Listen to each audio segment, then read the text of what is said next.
കല്ലങ്കോടിനടുത്ത് പെരിങ്ങാലയിൽ പിതാവും മകനും തമ്മിലുള്ള തർക്കത്തിൽ വെട്ടേറ്റ് മരിച്ച പരിക്കനിലത്ത് സനലിൻ്റെ മൃതദേഹം ഇൻക്വസ്റ്റ് നടത്തി പോലീസ് പെരിയാരം മെഡിക്കൽ കോളേജിലേക്ക് മാറ്റി.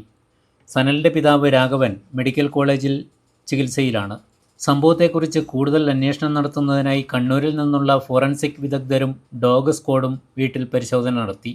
Alakode SHO K Rajeevan, SI G Praveenkumar, forensic വിഭാഗത്തിലെ ആർ നിവേദ്യ, ഷിനി എന്നിവരടങ്ങുന്ന സംഘമാണ് വീട്ടിലെത്തി പരിശോധന നടത്തിയത്. കണ്ണൂരിൽ നിന്നും ടോബി എന്ന പോലീസ് നായയാണ് എത്തിയത്. മാനസിക അസ്വസ്ഥതയുള്ള സനിൽ വീട്ടിൽ നിരന്തരം പ്രശ്നങ്ങളുണ്ടാക്കുന്ന വ്യക്തിയാണെന്ന് പ്രദേശത്തുകാർ പറയുന്നുണ്ട്.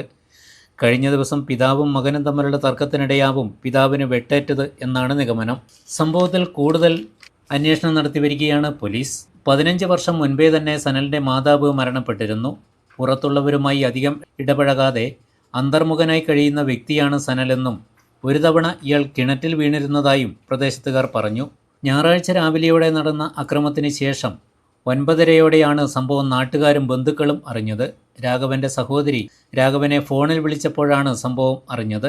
ഉടൻ തന്നെ പോലീസിൽ വിവരം അറിയിച്ചതും തുടർന്ന് പോലീസും ബന്ധുക്കളും എത്തിയാണ് പരിക്കേറ്റ രാഘവനെ ചികിത്സയ്ക്കായി മെഡിക്കൽ കോളേജിലേക്ക് മാറ്റിയത്. മലയോരത്തെ നടുക്കിയ സംഭവമറിഞ്ഞ് നിരവധി ആൾക്കാരാണ് വീട്ടുപരിസരത്ത് എത്തിയത്.